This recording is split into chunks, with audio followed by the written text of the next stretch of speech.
জিলহজ মাসের মধ্যে আমাদের কয়েকটা আমল আছে। এক নম্বর আমল, জিলহজ মাস যখন নাকি শুরু হয়ে যায়, জিলহজ মাসের চাঁদ উদিত শুরু হওয়ার পর থেকে এক নম্বর আমল হলো যে জিলহজের চাঁদ ওঠার আগে আগে হাতের নখ, মাথার চুল ইত্যাদি কর্তন করা, কেটে ফেলা। ও মুসলমান ইমানদার, কারণ জিলহজ মাস আসলে এগুলা কাটা যাবে না। কারণ যদি না কাটেন বড় ফায়দা আছে, বড় ফজিলত আছে।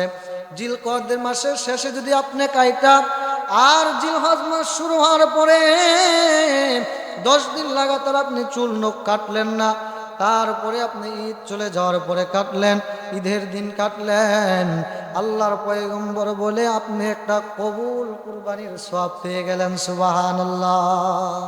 ইন্না ইদ্দাতাশ শুহুরি ইনদাল্লাহি 12 শাহরান ফি কিতাবিল্লাহ ইয়াওমা খালাকাস সামাওয়াতি ওয়াল আরদ মিনহা আরবাতুন হুরুম। আল্লাহ পাক রব্বুল আলামিন বলে, ইয়াওমা খালাকাস সামাওয়াতি ওয়াল আরদ, আসমান জমিন সৃষ্টির শুরু লগ্ন থেকে মাসের হিসাব শুরু হয়েছে। মাস যে 12টা হবে এটা আল্লাহ তাআলাই জানায়া দিছে।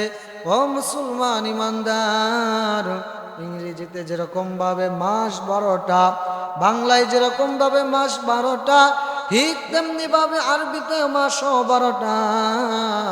ইংরেজিতে যেরকম ভাবে মাসের শেষ হয় ডিসেম্বর মাস দিয়া, কিন্তু আরবি মাস শেষ হয় জিলহজ মাস দিয়া। আর এই বর্তমানে জিলহজ মাস চলতেছে। জিলহজ মাসের মধ্যে আমাদের কয়েকটা আমল আছে। বড় গুরুত্বপূর্ণ একটা আমল হলো কুরবানি করা আল্লাহ তাআলার রাস্তায়, আল্লাহ তাআলার সন্তুষ্টি অর্জনের জন্য। এই জিলহজ মাসের 10 তারিখে কি করা? কুরবানি করা। ও মুসলমান ইমানদার, আল্লাহ বলে আসমান দুনিয়ার শুরু লগ্ন থেকে মাসের হিসাব আল্লাহ তাআলা কইরা দিছে। মিনহা আরবাতুন হুরুম, আর এই 12 মাস থেকে 4টা মাস হলো উত্তম। আল্লাহর পয়গম্বর বলে কোন 4টা মাস উত্তম? জিলকদ, জিলহজ, মুহররম, রজব, এই 4টা মাস হলো উত্তম। ও মুসলমান ইমানদার, নবীজি সাল্লাল্লাহু আলাইহি ওয়াসাল্লাম আরো বলেন যে 12 মাসের মধ্যে 4টা মাস উত্তম। এই 4টা মাসের মধ্যে আবার একটা মাস উত্তম, ওই মাসটার নাম হলো জিলহজ মাস। আল্লাহর পয়গম্বর আরো বলেন এই জিলহজ মাসের মধ্যে কয়েকটা দিনের দাম আল্লাহ তাআলার কাছে বেশি, আরো দাম। কোন দিনগুলা? আল্লাহর পয়গম্বর বলে জিলহজ মাসের প্রথম 10 তারিখ পর্যন্ত প্রথম 10 দিনের দাম আল্লাহ তাআলার কাছে বেশি। এই 10 দিনের মধ্যে আবার এক দিনের দাম আল্লাহ তাআলার কাছে বড় বেশি, ওইটা হলো 10 জিলহজ। ও মুসলমান ইমানদার, এই জন্য মাসের মধ্যে 4টা মাস হলো উত্তম, আর এই 4 মাসের মধ্যে উত্তম হলো জিলহজ মাস।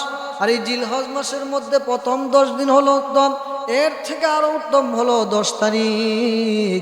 ও মুসলমান ইমানদার, এই জন্যই জিলহজ মাসে আমাদের কয়েকটি করণীয় আছে। এক নম্বর আমল, জিলহজ মাস যখন নাকি শুরু হয়ে যায়, জিলহজ মাসের চাঁদ উদিত শুরু হওয়ার পর থেকে এক নম্বর আমল হলো যে জিলহজের চাঁদ ওঠার আগে আগে হাতের নখ, মাথার চুল ইত্যাদি কর্তন করা, কেটে ফেলা। ও মুসলমান ইমানদার, কারণ জিলহজ মাস আসলে এগুলা কাটা যাবে না। কারণ যদি না কাটেন বড় ফায়দা আছে, বড় ফজিলত আছে। জিলকদের মাসের শেষে যদি আপনি কাইটা আর জিলহজ মাস শুরু হওয়ার পরে 10 দিন লাগাতার আপনি চুল নখ কাটলেন না, তারপরে আপনি ঈদ চলে যাওয়ার পরে কাটলেন, ঈদের দিন কাটলেন, আল্লাহর পয়গম্বর বলে আপনি একটা কবুল কুরবানির সওয়াব পেয়ে গেলেন। সুবহানাল্লাহ। ও মুসলমান ইমানদার, একবার নবীজি সাল্লাল্লাহু আলাইহি ওয়াসাল্লামের কাছে একজন সাহাবী আসলো। আয়েশা বলতেছে, ইয়া রাসূলুল্লাহ, ইয়া হাবিবাল্লাহ, আমার তো কুরবানি করার সামর্থ্য নাই, আমার একটা পশু আছে যেটা কুরবানির উপযুক্ত না, এখন আমি কি করব? আল্লাহর পয়গম্বর সাহাবীকে ডাক দিয়ে বলে, আমার সাহাবী, তুমি জিলহজের 10 দিন কি করে না চুল কাইটো না, নখ কাইটো না, তারপরে ঈদের পরে তুমি চুল নখ কাইটো। আল্লাহ পাক রব্বুল আলামিন তোমাকেও কি করবে, তোমার আমল নামার মধ্যে কবুল কুরবানির সওয়াব লিখে দিবে। সুবহানাল্লাহ।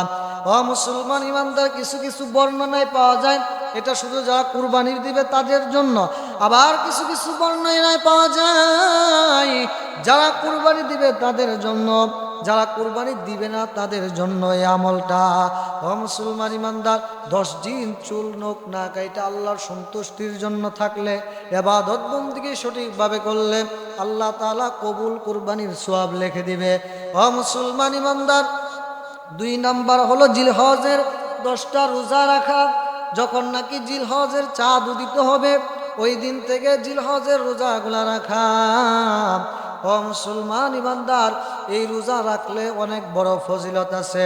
আল্লাহর পয়গম্বর বলে, যারা জিলহজের রোজাগুলা রাখলো আল্লাহ তাআলা তার অতীতের 1 বছরের গুনাহ মাফ করে দিবে। সুবহানাল্লাহ। আর 9 তারিখে যদি কেউ রোজা রাখে তাহলে আল্লাহ তাআলা অতীতের 1 বছরের গুনাহ এবং সামনের যে 1 বছর, ভবিষ্যতের 1 বছরের গুনাহ মিলিয়ে 2 বছরের গুনাহ আল্লাহ তাআলা মাফ করে দিবে। সুবহানাল্লাহ। ও মুসলমান ইমানদার, এই জিলহজের প্রথম 10 দিন এটা আল্লাহর কাছে অনেক দামি একটা দিন। এই দিনগুলার দাম আল্লাহ তাআলার কাছে অনেক। ও মুসলমান ইমানদার, এই জিলহজের প্রথম 10 দিনের প্রত্যেকটা দিন এবং রাত আল্লাহ তাআলার কাছে লাইলাতুল কদরের পরিমাণ দামি। সুবহানাল্লাহ। লাইলাতুল কদর পরিমাণ সওয়াব পাওয়া যায়। ও মুসলমান ইমানদার, কেউ যদি জিলহজের 9 তারিখে রোজা রাখে তাহলে আল্লাহ পাক রব্বুল আলামিন তাদের আমলনামার মধ্যে 10,000 দিন ইবাদত করলে যেই সওয়াব পাওয়া যাবে সেই সওয়াব আল্লাহ তাআলা তাদের আমলনামার মধ্যে লিখে দিবে। ও মুসলমান ইমানদার, এই জন্য জিলহজের এই 10টা রোজার ফজিলত অনেক। আমরা চেষ্টা করব জিলহজের এই 10টা রোজা রাখার জন্য, কিন্তু আমরা অনেকেই তো এই দিনগুলো অবহেলার মধ্যে কাটাই। আমরা এই 10 দিন অনেকে কুরবানির পশু ক্রয় করার জন্য বাজারে যায়, বাজারে যায় এই দিনগুলো আমরা অবহেলায় কাটায় দেয়। নামাজও পর্যন্ত আমরা পড়ি না। কুরবানির পশু যাই বাজার থেকে ক্রয় করার জন্য, ক্রয় করতে যায় কোন দিক দিয়ে নামাজের সময় চলে যায় বলতে পারে না। এরকম করলে হবে না। ফরজ হুকুম ঠিক রাখা সকলে ইবাদত করতে হবে। আপনি কুরবানির পশু ক্রয় করেন আলহামদুলিল্লাহ ভালো, কিন্তু নামাজ ঠিক রাখতে হবে। ঠিক তেমনিভাবে আমাদের সমাজের মধ্যে দেখা দেয় ঈদের দিন, কোরবানি ঈদের দিন কুরবানির গোশত বানাইতে যায়, গরু বানাইতে যায়। ও মুসলমান ইমানদার, নামাজ কোন দিক দিয়ে চইলা যায় এটা বলাও যায় না। অনেক মানুষ আছে নামাজও পড়ে না, গরু কষাইতে। ও মুসলমান ইমানদার, এই জন্য অবহেলায় কিন্তু কাটাইলে হবে না। এইগুলার দাম আল্লাহ তাআলার কাছে অনেক। এই দিনগুলাকে গুরুত্ব দিয়া আমল করতে হবে। নবীজি সাল্লাল্লাহু আলাইহি সাল্লাম এই দিনগুলাকে খুব গুরুত্ব দিত। 4টা আমল নবীজি কখনো ছাড়তেন না। 1 নাম্বার মুহররমের 10 তারিখের রোজা নবীজি সাল্লাল্লাহু আলাইহি সাল্লাম কোনোদিন ছাড়তেন না।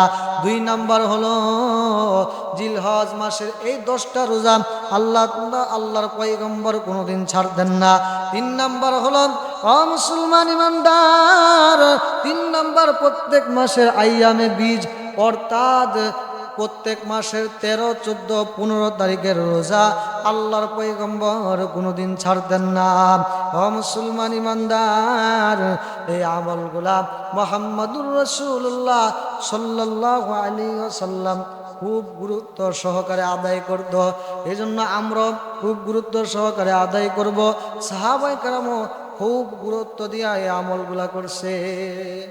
এই জন্য তারপরে হচ্ছে এই জিলহজ মাসের মধ্যে বেশি বেশি আল্লাহর রাস্তায় দান করা, তারপরে জিকির আজগার করা। আল্লাযীনা ইয়াযকুরুনাল্লাহা কিয়ামান ওয়া কুউদান ওয়া আলা জুনুবিহিম ويتفكرون في خلق السماوات والأرض আল্লাহ পাক রব্বুল আলামিন বলে তারাই তো সৌভাগ্যবান, তারাই তো সফলকাম যারা উঠতে বসতে হাঁটতে ফিরতে সর্বাবস্থায় আমি আল্লাহকে স্মরণ করে এবং আমি আল্লাহ তাআলার জিকির করে। এই জিলহজ মাসের মধ্যে আল্লাহ তাআলার জিকির আজগার বেশি বেশি করা। তাহলে জিলহজ মাসের চাঁদ উদিত হওয়ার আগে আগে নখ চুল কেটে ফেলা, তারপরে ঈদের দিন ঈদের পরের থেকে আমরা কি করব, আবার চুল নখ ইত্যাদি কাটবো। তারপরে জিলহজের 10টা রোজা রাখার চেষ্টা করব, বিশেষ করে 9 তারিখের রোজাটা আমরা সকলেই রাখার চেষ্টা করব। তারপরে আল্লাহর রাস্তায় বেশি বেশি দান করব। তারপরে হচ্ছে বেশি বেশি জিকির আজগার করব। তারপরে আল্লাহ তাআলা যে মহান একটা হুকুম আমাদের জন্য ওয়াজিব করছে, যাদের সামর্থ্য আছে, এই দিন আমরা আল্লাহ তাআলার সন্তুষ্টির জন্য, আল্লাহ তাআলার রাজি খুশি করার জন্য আল্লাহর রাস্তায় কোরবানি করব। আল্লাহ পাক রব্বুল আলামিন আমাদের সকলকে সঠিক বুঝ দান করেন এবং প্রত্যেকটা মুহূর্তে যেন আমরা আল্লাহর ইবাদত করে, আল্লাহ তাআলার বন্দিগি করে, নেক আমল করে কাটাইতে পারি, সেই তৌফিক আল্লাহ তাআলা আমাদের সকলকে দান করেন। আমিন। ওয়া আখিরি দাওয়ানা আলহামদুলিল্লাহি রাব্বিল আলামিন। আসসালামু আলাইকুম ওয়া রাহমাতুল্লাহি ওয়া বারাকাতুহু।